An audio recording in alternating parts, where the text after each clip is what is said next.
¿Cómo les va? Muy buenos días. Exactamente la hora 11 de la mañana con un minuto. Estamos empezando este orden del día.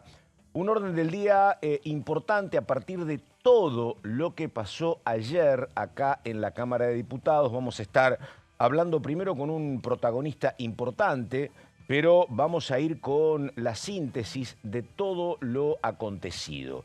Porque, a ver, hubo reuniones de la Comisión de Acción Social, reuniones de la Comisión de Discapacidad, una convocatoria de la oposición en libertad de expresión, con la presencia de dos colegas, de Mauro Federico y de Jorge Rial, y también otro tema clave, se avanzó mucho en lo que es, no sé si la palabra más adecuada es restitución, pero sí la puesta en valor de la comisión que investiga el caso Libra. Así que bueno, la verdad que hay un montón de temas. Comienzo por lo primero, incluso cronológicamente, que es el tema discapacidad. Presidía otra vez el diputado Arroyo, el hombre que estuvo empujando esta ley de emergencia en discapacidad. Primero parecía casi en soledad, que después se convirtió en media sanción en diputados, que se convirtió en ley en la Cámara Alta. Así que bueno, ese proyecto que habrá que ver, ese proyecto de emergencia, que habrá que ver si se puede rechazar el veto esta semana en la Cámara Alta y comenzar con el funcionamiento y la aplicación de la ley. Pero atención, atención, que lo que se manifestó ayer en la reunión, en la Comisión de Discapacidad, es que se va a avanzar en un tema muy delicado, como es restablecer todo lo que tiene que ver con aquellos certificados que, según la Comisión de Diputados, fueron mal dados de baja.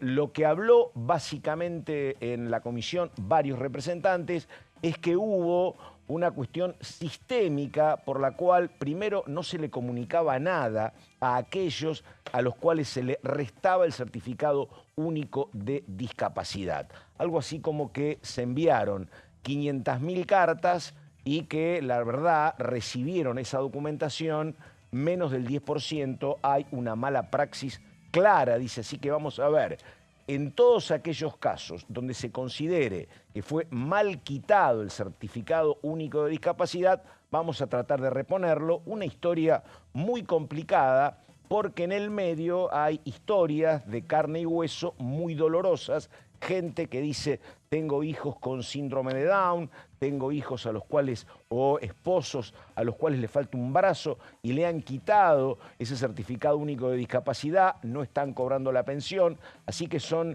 historias personales que conmueven mucho, habrá que ver. Pero repito, al margen de lo que pase con el posible rechazo al veto en discapacidad, ayer se avanzó en esto de tratar de volver a reponer aquellos certificados que parecería en muchos casos fueron mal quitados.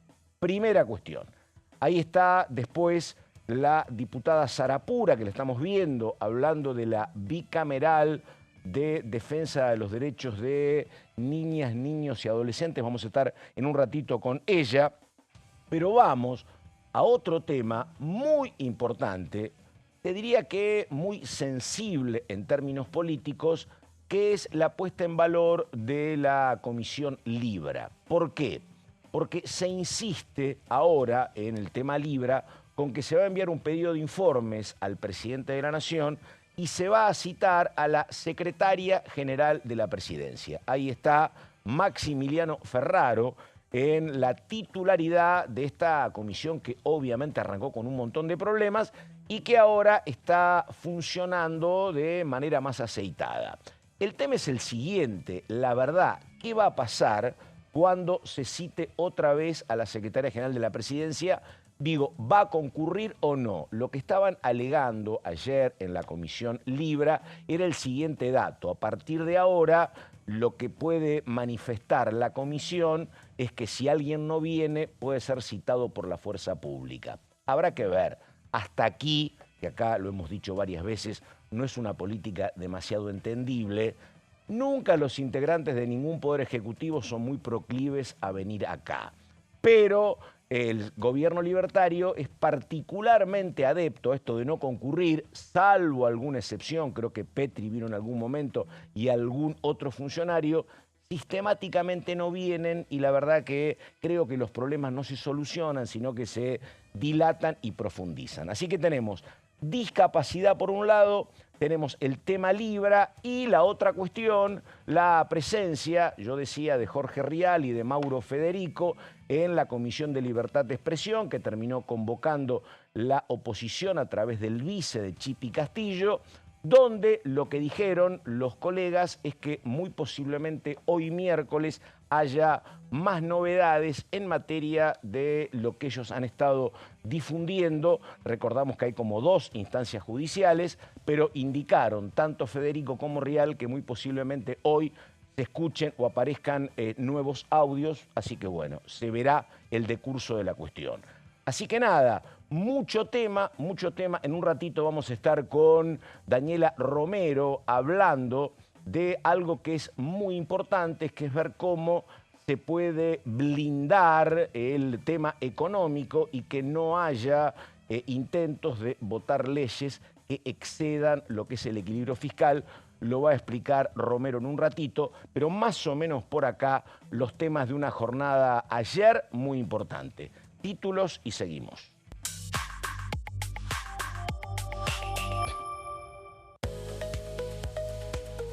Reunión de las comisiones de Acción Social y Salud Pública, también Comisión de Discapacidad. Se consideraron los pedidos de informes vinculados a la ANDIS, Agencia Nacional de Discapacidad. Presidió Santoro, se reunió la Comisión de Vivienda y Ordenamiento Urbano en una reunión informativa donde se trató la situación del FISU, el Fondo de Integración Sociourbana.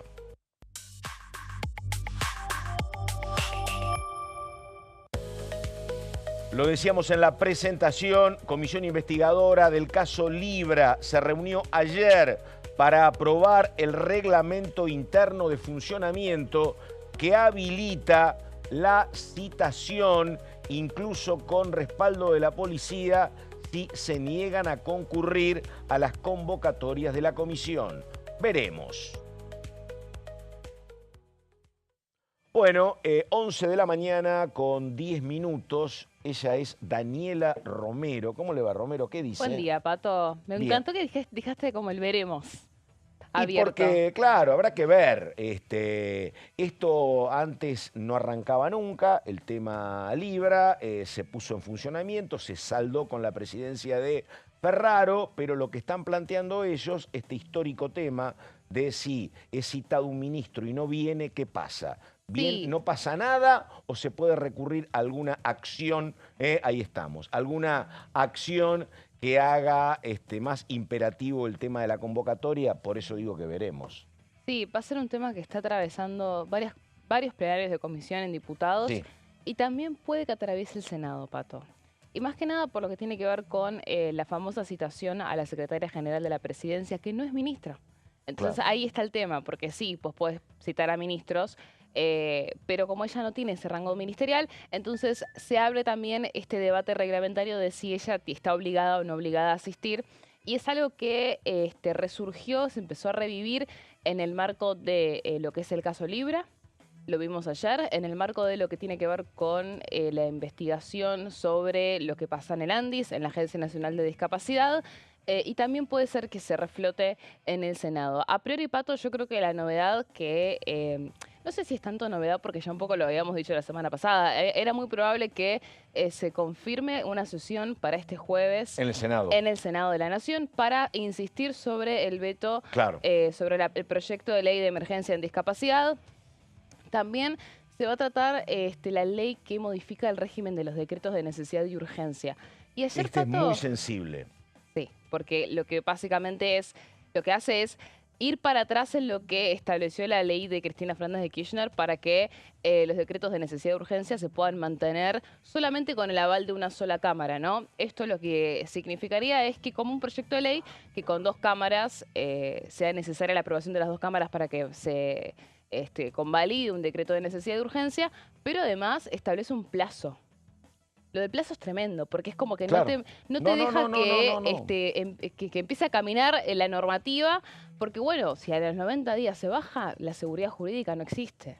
Entonces, es un proyecto importante que aparte, Pato, el año pasado en el diputado se quiso avanzar, hay un dictamen, y ¿sabes qué pasó? No sé si te acordás. A ver. El presupuesto 2025. Claro.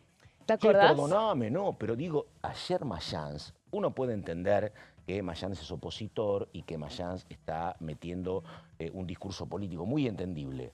Sí. Pero ¿viste lo que dijo ayer? Mayans ¿Qué? dijo, yo tengo la información de que el gobierno no va a presentar, o por lo menos no quiere que tengamos presupuesto 2026.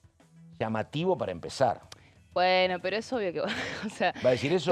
para mí es obvio que va a decir eso. Está bien. Puede ser, no La sé. oposición siempre dice que el gobierno no quiere presupuesto. El gobierno tiene que presentar un presupuesto porque es obligatorio, es algo que está Pero en la también, normativa ¿sabes qué? vigente, se lo pide también el Fondo Monetario. Ahora, que ese presupuesto lo presente y no lo trate hasta el año que viene es otra cosa. Claro, porque digo, Son el cosas tema, distintas. porque yo entiendo esto. Ahora, yo también, y vos lo conocés al tema perfectamente, sería discutir un presupuesto absolutamente desguarnecido.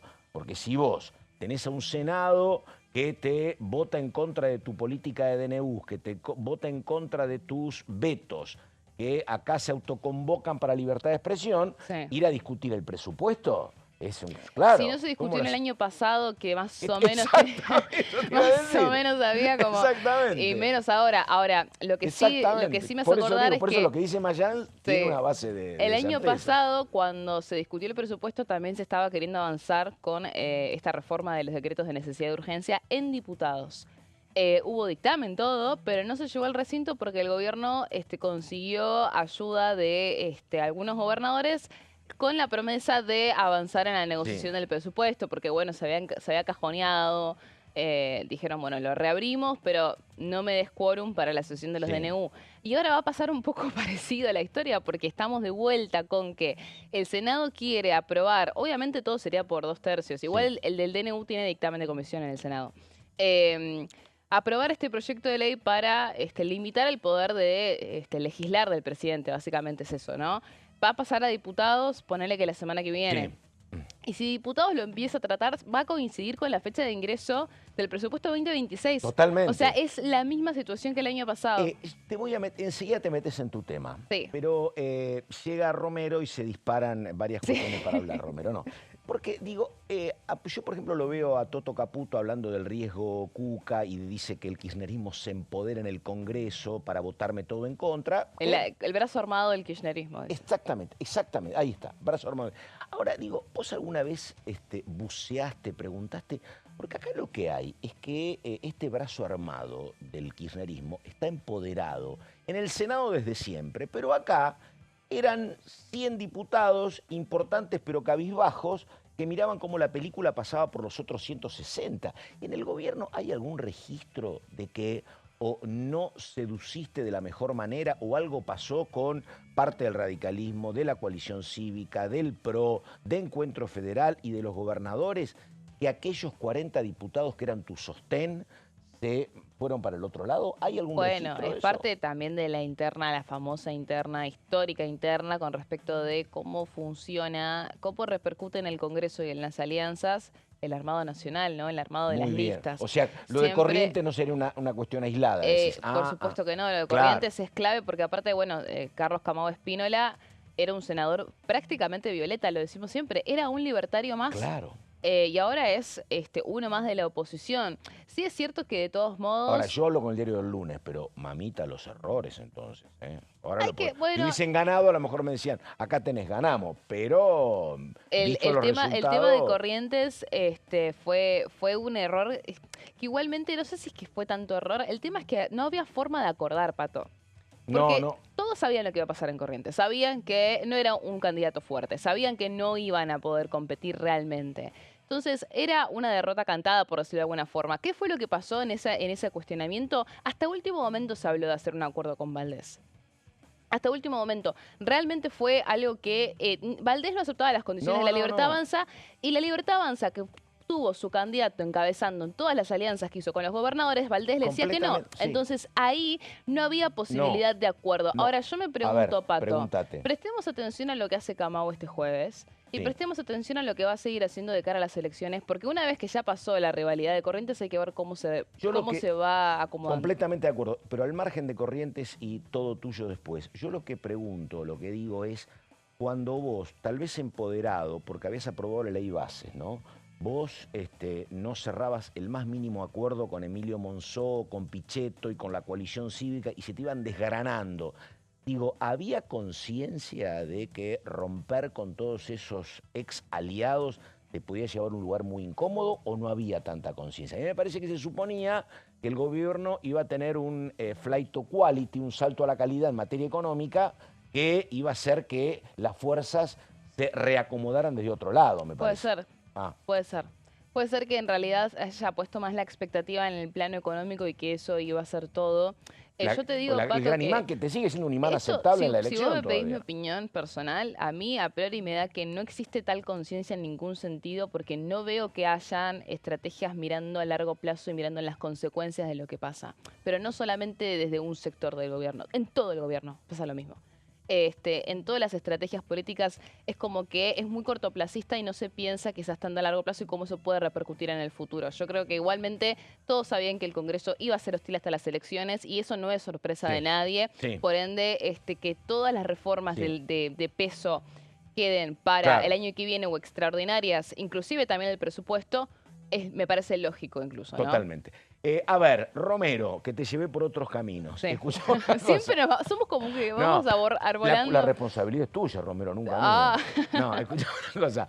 Vamos con las placas de Romero. Dale. A ver, ¿cómo blindamos? Bueno, trajo un proyecto, porque siempre me preguntás, bueno, vos y todo me preguntás, el proyecto para blindar el déficit cero, ¿dónde está? Es una gran pregunta que nos hacemos. 2 veces lo anunciaron, Pato. Ese y los dólares del colchón. Pero el dólar del colchón lo vimos, ¿viste? Está ahí, existe. Todavía no lo vimos. Pero yo dije, bueno, entonces a Pato le voy a traer otro proyecto para blindar el déficit cero. ¿Un proyecto de quién? De todos los aliados del gobierno, del PRO.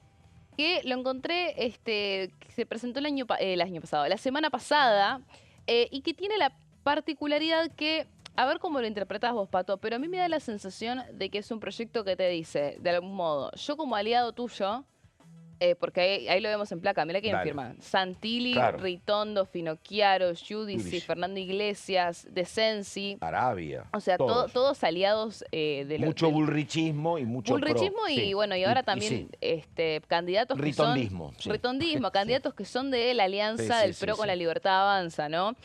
A mí me da la sensación de que es un proyecto, Pato, que te dice, le dice al gobierno de alguna forma, yo estoy de acuerdo con que hay que aclarar la normativa vigente para poder blindar el déficit cero y que no sigan prosperando iniciativas que no cuenten con el financiamiento adecuado. Ahora, deja fuera que todo lo que anunció el gobierno que iba a meter en materia de modificaciones al Código Penal. Claro.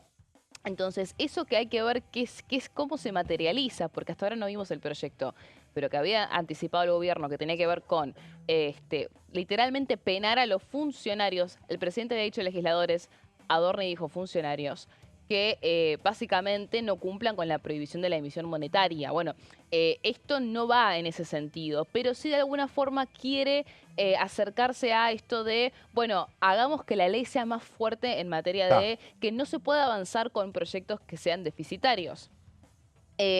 Entonces, tenemos que igual todavía el gobierno no envió el proyecto. Esta es una iniciativa del PRO que transcurre durante la semana pasada. ¿Y qué es lo que dice? Que sí... placa 2, a ver. Vamos a ir a la placa 2. Que no se va a discutir en el Congreso de la Nación ningún proyecto de ley que no cuente con el financiamiento adecuado para poder justamente llevar a cabo la medida que propone, ¿no? O sea, directamente que no se discuta. Que no pueda tramitar en el Congreso el proceso legislativo si este proyecto de ley no tiene esta fuente de financiamiento. O sea, ningún proyecto que importe gasto se tratará sin dictamen de comisión también expresa. Porque ¿qué pasa mucho? El tema de los 2/3, lo vimos, por ejemplo, con el tema de todo lo que tiene que ver con las emergencias, todo lo que tiene que ver con las iniciativas que transcurrieron durante estos últimos meses, tanto en diputados como también en el Senado, donde la oposición es muchísimo más fuerte y está sobrada de los 2/3. Totalmente. ¿No? Yo lo que a veces me suena un poco abstracto, que te pregunto, es esto. Imagínate que vos sos un bloque importante y decís, hay 20 diputados que me presentan un proyecto, por ejemplo, para aumentar las pensiones de discapacidad, ¿no? Y obviamente hoy yo no tengo recursos para aumentar, pero al lado de ese proyecto hay otros 20 de mi bloque que presentan otro proyecto para decir, yo pido incrementar la carga impositiva sobre las empresas radicadas en Tierra del Fuego.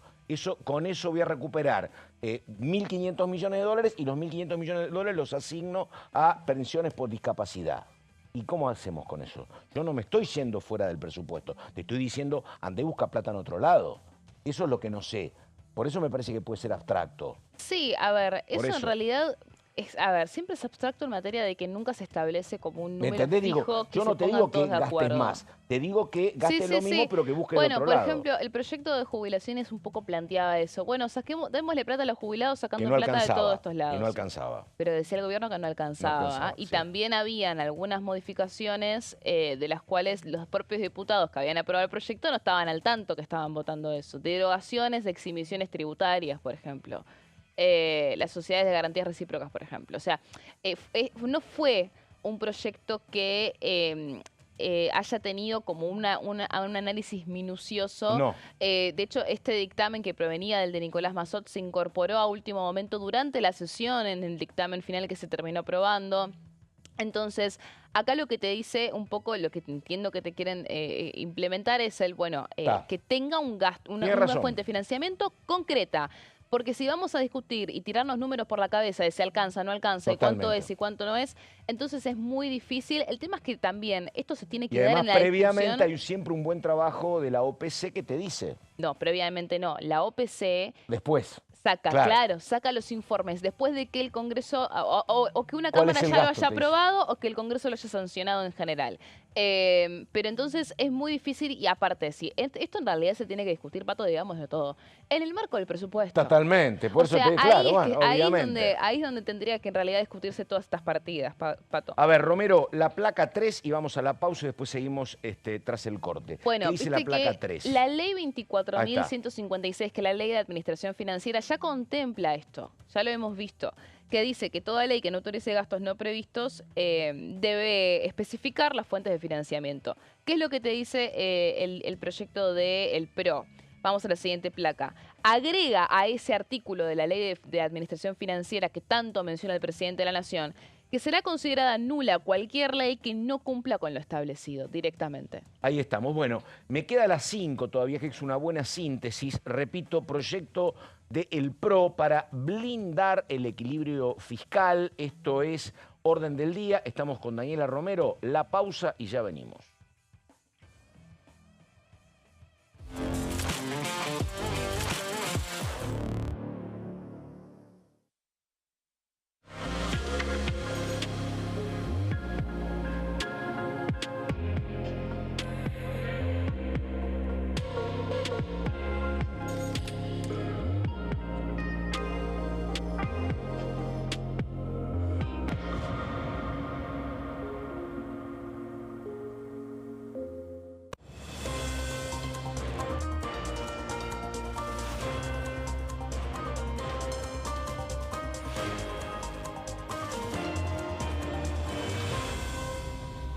Consenso, de lunes a viernes, 12 horas.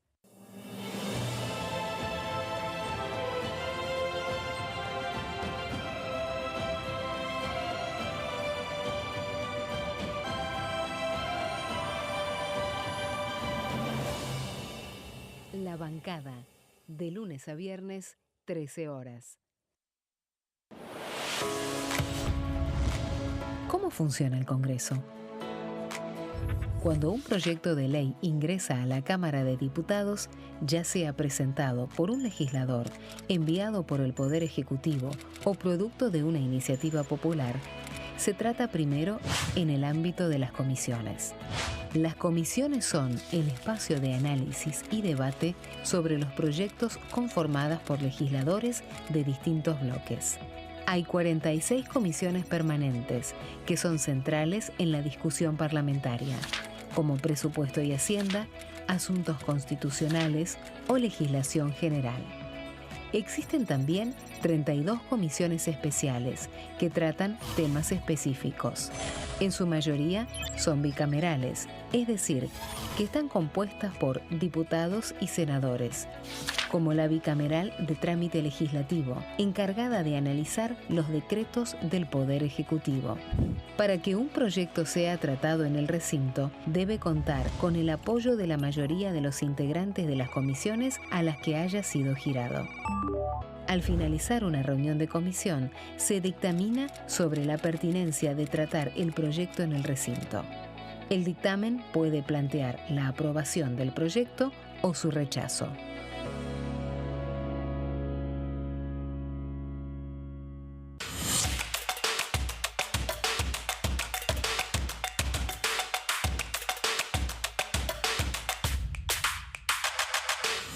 Quórum.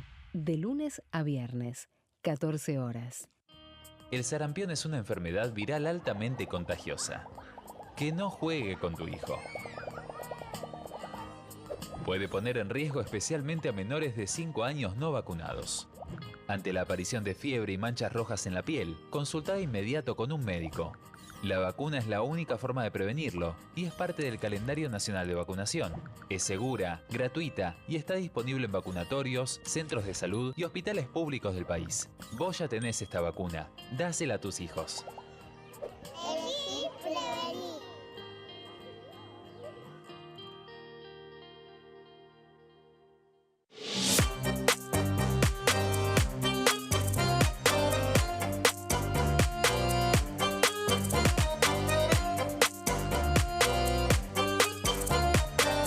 Plenario. De lunes a viernes, 15 horas. ¿Cómo funciona el Congreso? Las sesiones son el espacio donde los diputados debaten proyectos de ley para su aprobación, modificación o rechazo. En una misma sesión pueden tratar varios proyectos de ley. Las sesiones ordinarias comienzan el 1 de marzo, cuando el presidente de la Nación inaugura el periodo ante la Asamblea Legislativa y se extiende hasta el 30 de noviembre.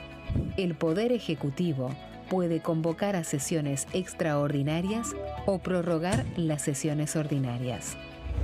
La sesión es dirigida por el presidente de la Cámara de Diputados, que administra el uso de la palabra y las distintas instancias del funcionamiento.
¿Qué función cumple el Congreso?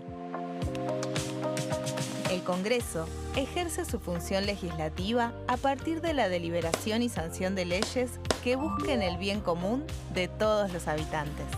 Durante 2024 se sancionaron 44 normas de enorme trascendencia, como la Ley Bases y Puntos de Partida para la Libertad de los Argentinos, la Ley de Medidas Fiscales Paliativas y Relevantes y la Boleta Única de Papel. La Constitución Nacional determina las atribuciones del Congreso, las cuestiones sobre las cuales puede y debe legislar, así como sus limitaciones. También establece la relación entre los distintos poderes, que es fundamental para equilibrar el sistema republicano. Además de legislar, el Congreso tiene la función de ejercer el control del Poder Ejecutivo. Entre otras atribuciones, ese control incluye el pedido de informes, las interpelaciones, la actuación de la Auditoría General de la Nación, dependiente del Congreso, la posibilidad de solicitar juicio político y la aprobación de las cuentas de inversión. Desde la reforma constitucional de 1994, el jefe de gabinete de ministros tiene la obligación de concurrir periódicamente al Congreso para informar acerca de la marcha del gobierno. Este informe se realiza alternadamente en cada Cámara del Congreso.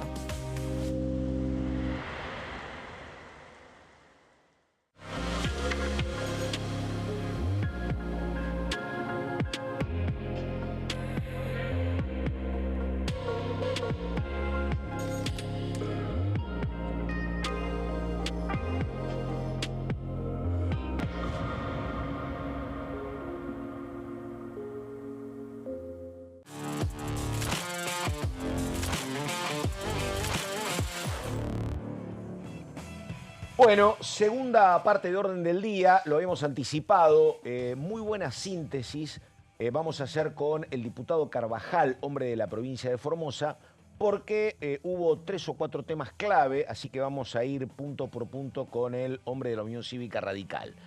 Diputado, a ver, yo ayer decía, está el tema Libra, que está como recompuesto, está el tema discapacidad, está el tema libertad de expresión, están los proyectos que tienen mis compañeros, pero a ver, ¿qué síntesis hace? ¿Cómo lo está viviendo al Congreso? Uno veía en los primeros tiempos del gobierno de Milei que Milei era fuerte con lo poco y con los aliados. Hoy muchos aliados están más cerca del peronismo, me parece, ¿no?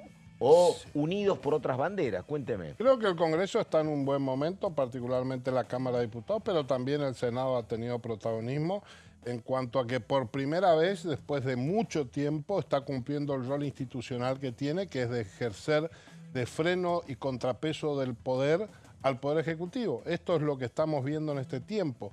Esto que tanto molesta, en realidad es la normalidad institucional. La normalidad institucional es que las decisiones que toma el Estado no son fruto de la decisión exclusiva de una persona, sino fruto del juego de contrapeso entre el Poder Ejecutivo y el Poder Legislativo. Eso es lo que estamos viendo.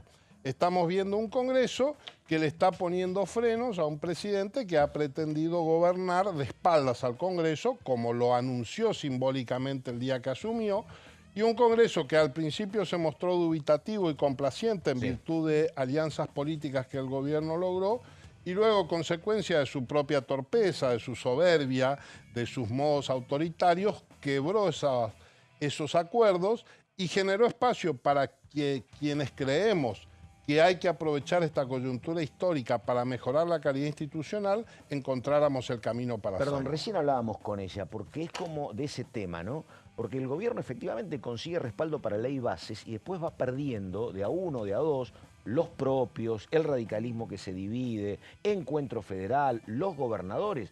Un camino que no te llevaba a ningún lado, me parece, ¿no? Y en el cual persiste, ¿no? Es este camino que en realidad yo creo que encubre la vocación profundamente autoritaria en lo político y casi diría mesiánica, en términos de una mirada mística, casi religiosa, sobre ser una figura que proviene del cielo y que tiene un mandato místico para algo, lo cual, por supuesto, quiebra la lógica del sistema republicano. El presidente es un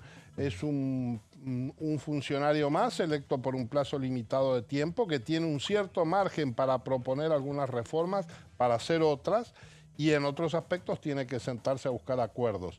Yo estoy muy optimista porque honestamente creo que si logramos mantener este perfil, logramos hacer algunas reformas legales como puede ser, por ejemplo, la ley de DNU, vamos a estar sentando las bases para que el futuro sea mejor y haya un mayor equilibrio entre el Poder Ejecutivo y el Congreso. Diputado, justo está mencionando la ley del DNU, ¿no? Que es algo que muy probablemente se ponga sobre la mesa en el Senado esta semana en una sesión para aprobar esta iniciativa que básicamente, bueno, para repasar un poco, es que un decreto de necesidad de urgencia necesite de la aprobación de ambas cámaras para mantenerse y establecer un plazo para que lo trate, ¿no? De 90 días se habla en el Senado.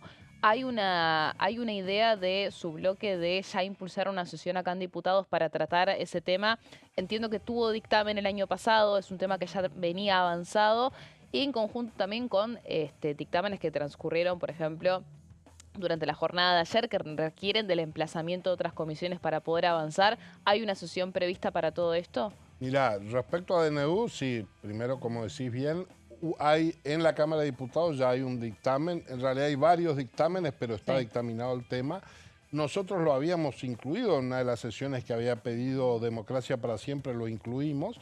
Por lo cual, obviamente, que en caso de que se dé este evento maravilloso, que sería que el Senado apruebe este dictamen, nosotros ya lo hemos estudiado el dictamen, en líneas generales lo compartimos, así que en caso de ser aprobado, nosotros vamos a estar impulsando muy rápidamente la aprobación, así como viene del Senado, de lo que salga, como está el dictamen, sin ninguna duda.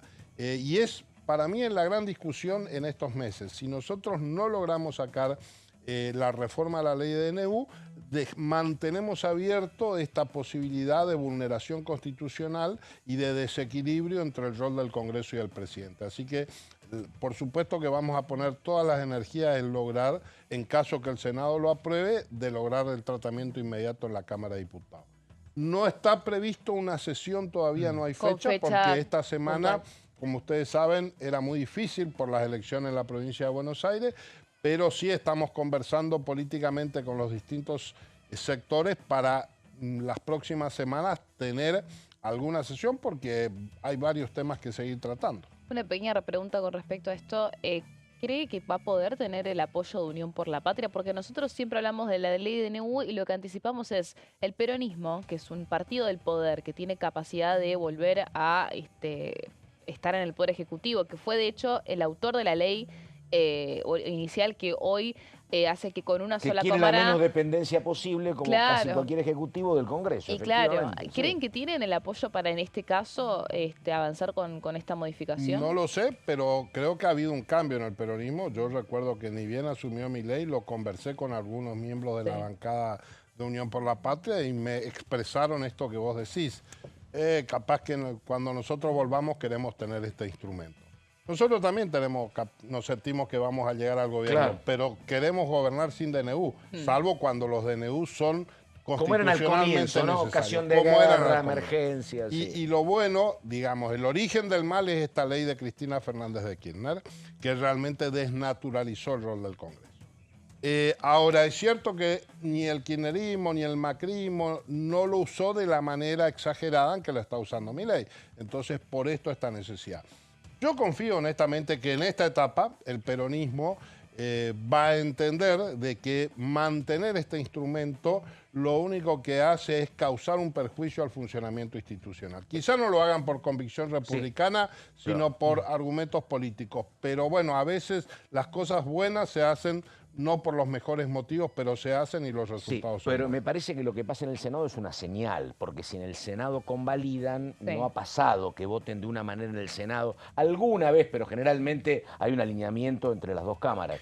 Digo, dale. Sí, es cierto. Diputado, usted sabe que ahora se viene un término del tiempo, ¿no?, para el Gobierno Nacional para vetar proyectos como el presupuesto para las universidades y la emergencia pediátrica con la inclusión del Garrahan.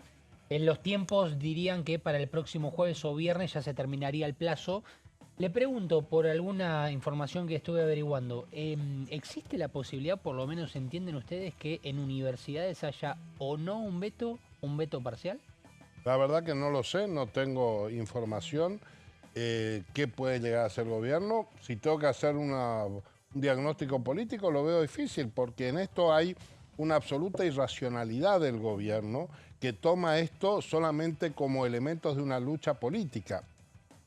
Hay que decir que todas estas leyes que ha aprobado el Congreso, pese a lo que se dice, son normas muy prudentes desde lo fiscal, muy razonables. En realidad lo único que estamos haciendo es corregir presupuestos que han quedado desfasados como consecuencia de la inflación en un contexto inflacionario relativamente alto y un gobierno que ha utilizado la licuadora como método de ajuste del Estado. Nada más que eso. Entonces, la verdad es que si uno dijera desde el punto de vista del sentido común y la racionalidad, lo lógico sería que permita que esas leyes avancen.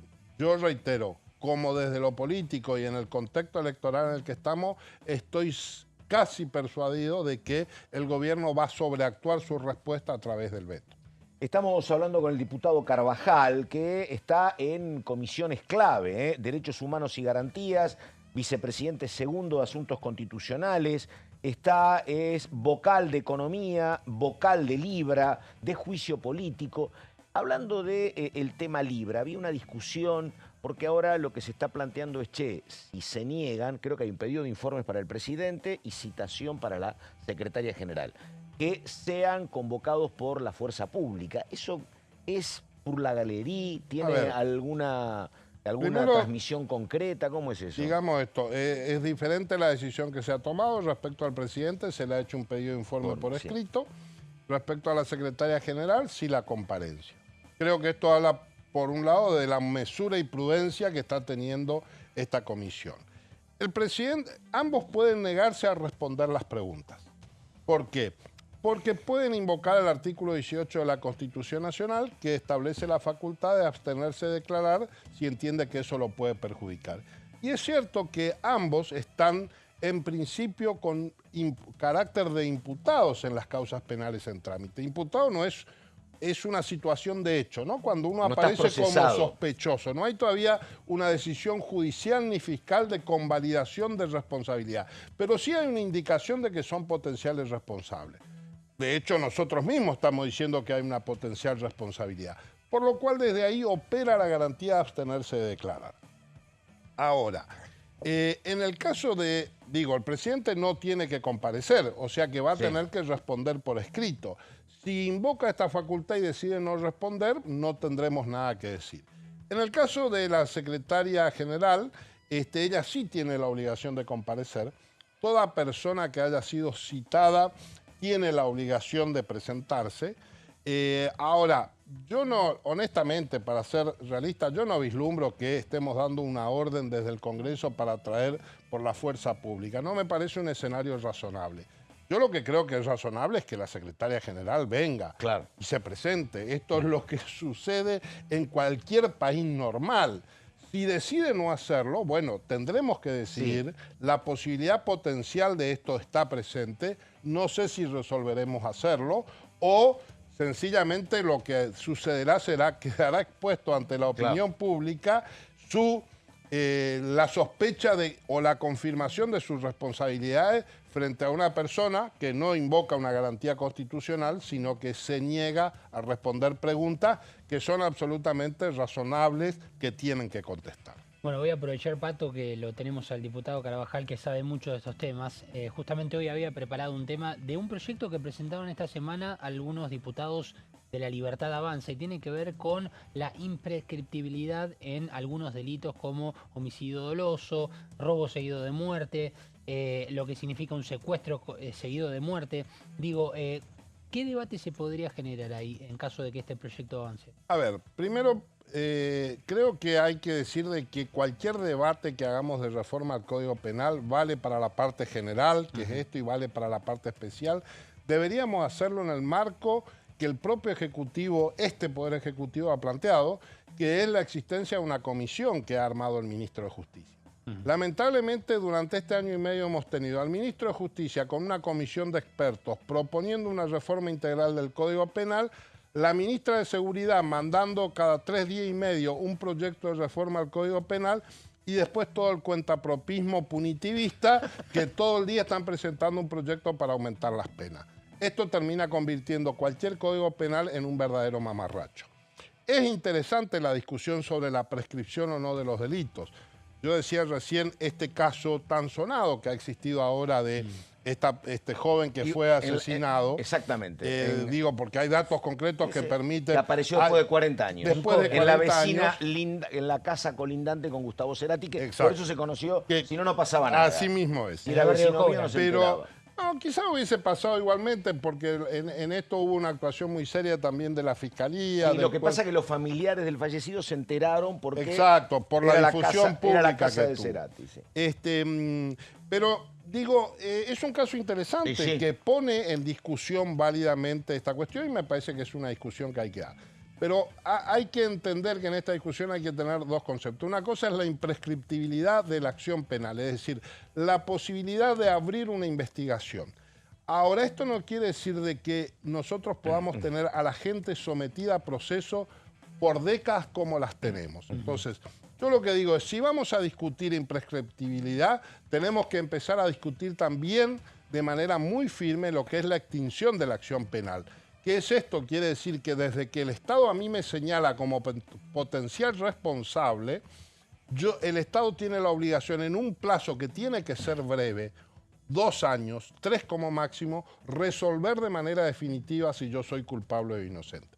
Y esta aclaración es muy necesaria porque en nuestro sistema la prescripción y la extinción de la acción siempre se han tratado como lo mismo.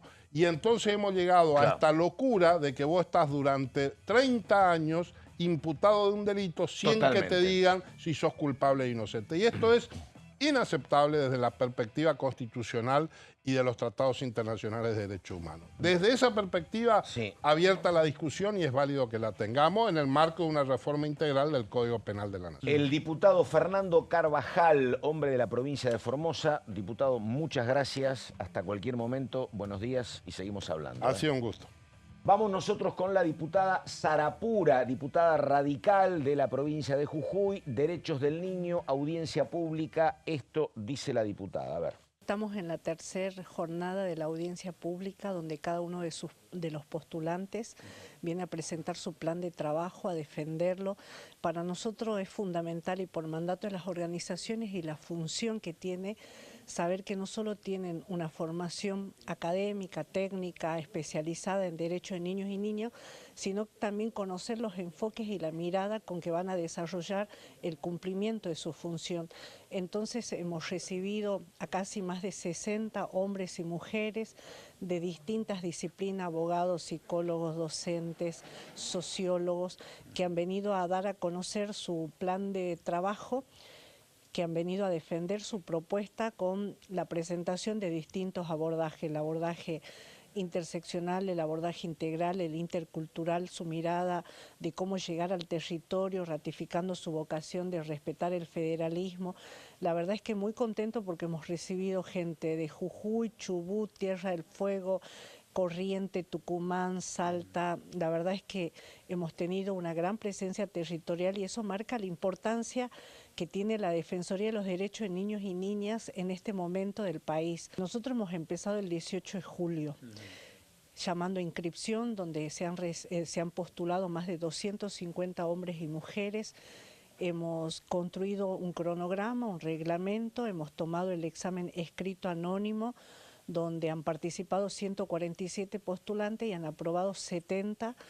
En ese marco hemos escuchado también a las organizaciones de derechos de niños y niñas de todo el país que nos han ido estableciendo una agenda de temas, una agenda de preocupación respecto de, por un lado, la actividad, el programa a desarrollar en la Defensoría, pero también por otro lado del perfil del futuro defensor. Estamos eligiendo el defensor o defensora de los derechos de los niños, las niñas y adolescentes por los próximos 5 años. Para nosotros es fundamental que, por un lado, la Defensoría contribuya con todas las áreas pertinentes, municipales, provinciales, las defensorías, las secretarías de niñez, los consejos municipales, generar una línea de trabajo para promover, para que los derechos de los niños y las niñas sean cada vez más conocidos, no solo por la niñez, sino por los adultos que somos responsables de garantizar. Por otro lado, que trabaje en líneas de formación para todo aquel que esté vinculado al ejercicio de la garantía de los derechos, un agente sanitario, un enfermero, un fiscal, tenga un conocimiento especializado sobre los derechos de las niñez, pero fundamentalmente para la familia, que sepan que existe obligaciones del Estado para garantizar el derecho a la educación, a la salud, a la no violencia, y cuando hay una situación que preocupa sobre los derechos o una posible violación de los derechos de los niños y las niñas, sepan que hay instituciones que deben abordar, que conozcan que existe la línea 102, que hay un órgano nacional que controla que los municipios y las provincias cumplan su rol de garante de derechos. Por eso es que la Defensoría es un eslabón importante en esa necesidad de garantizar el bienestar de nuestros niños. Bueno, ahí estamos, la diputada Sarapura, y quedaba pendiente un tema que tenía que ver con lo que había planteado Daniela temprano, que es el proyecto para blindar el equilibrio fiscal. Quedaba una consideración más, Romero. ¿Por dónde íbamos? Sí, porque hablamos un poco de cuáles son los puntos principales que propone el PRO, a diferencia de lo que propone el gobierno, ¿no? En este caso, habíamos dicho que era básicamente que el Congreso no pueda tratar ni darle dictamen a un proyecto, que no pueda tratar y que no pueda aprobar sin dictamen un proyecto de ley que implique un gasto presupuestario, ¿no? Y que no tenga específicamente la fuente de financiamiento. Y agrega a lo que ya existe en la normativa vigente de la Ley de Administración Financiera, el artículo 38, que específicamente expresa que no tienen que cualquier gasto no previsto en el presupuesto aclare cuál es la fuente de financiamiento. Dice, si esto no pasa, se declara nula la ley directamente. Esa es la aclaración que deja en el artículo 38 de la ley que ya existe, ¿no? La ley 24.156. Lo que básicamente argumenta el PRO, estamos hablando de los aliados del gobierno, repasamos que dijimos Santilli, Ritondo, Finocchiaro, Giudici, Iglesias, De Sensi. Son los pro-violetas. Arabia y Vázquez. Sí, los bullrichistas y los, como dijiste vos, los ritondistas. Dijiste. Exactamente, ¿te gustó esa? Sí. Ahora, lo curioso de esto es que el PRO por lo menos asegura, o por lo menos los diputados que firmaron, es que ellos lo presentaron más allá de lo que podía llegar a comunicar el gobierno nacional después de la conferencia de Adorno y demás. Sí, a ver, es cierto que lo que hablábamos con Pato es, el gobierno dice que además de establecer una regla fiscal, quiere hacer modificaciones en el Código Penal para prohibir la emisión monetaria y que hayan sanciones penales concretas para los funcionarios que no cumplan con eso. Claro. Entonces, acá me parece que el proyecto del PRO, de alguna manera, se distancia de esa iniciativa y expresa y deja al menos explícito cuál es el punto que ellos sí apoyan, que es el hecho de, bueno, si vamos a sancionar una ley que implique un gasto, que tenga su fuente de financiamiento y hacer que eso tenga más fuerza en la normativa vigente, ¿no? Porque hoy queda muy ambiguo. Ahora, digo, como ayer utilizaba el ex juez de la Corte Maqueda un término giro copernicano, decía, ¿no? Para cuestionar un fallo sobre libertad de expresión. Y acá, para todo esto, para la ley de imprescriptibilidad y para esto, haría falta un giro copernicano para que el oficialismo recupere mayoría, ¿no? Para todo esto, el oficialismo debe decir, che, tiene que volver a los tiempos de la ley base, me parece. No, porque bueno, si no, también directamente... El gobierno está, por ahora, aferrado a los 87 héroes, a sostener los 75. Vetos. Ahora 75. Claro, ahora se bajó. Pero digo, para todo esto... De 75 a 83, ahí tiene el claro, margen, ¿no? Pero para ser una mayoría tiene que, bueno, que irle muy bien a las elecciones, recomponerse. Sí, por claro, eso. Directamente vamos a mirar después del recambio legislativo, qué es lo que pueden, qué parte de la agenda pueden recuperar, porque no solamente... cómo se rearma el vínculo con los gobernadores y cómo se rearma el vínculo con el radicalismo. Cómo se discute el presupuesto 2026 en este marco también, ¿no? Sí, que dijimos dos cosas ahí, dijimos, ¿no? Yo conté lo que había dicho el titular del bloque y vos dijiste que, bueno, que habrá que ver también. Habrá que ver, yo creo que también es algo que lógicamente va a quedar para después del recambio legislativo, obviamente. Bueno, esa es Daniela Romero. Señor Gonzalo Solabarrieta, muchas gracias. Hasta aquí llegamos. Pasó Fernando Carabajal. Enseguida la continuidad de DTV. Muy buenos días.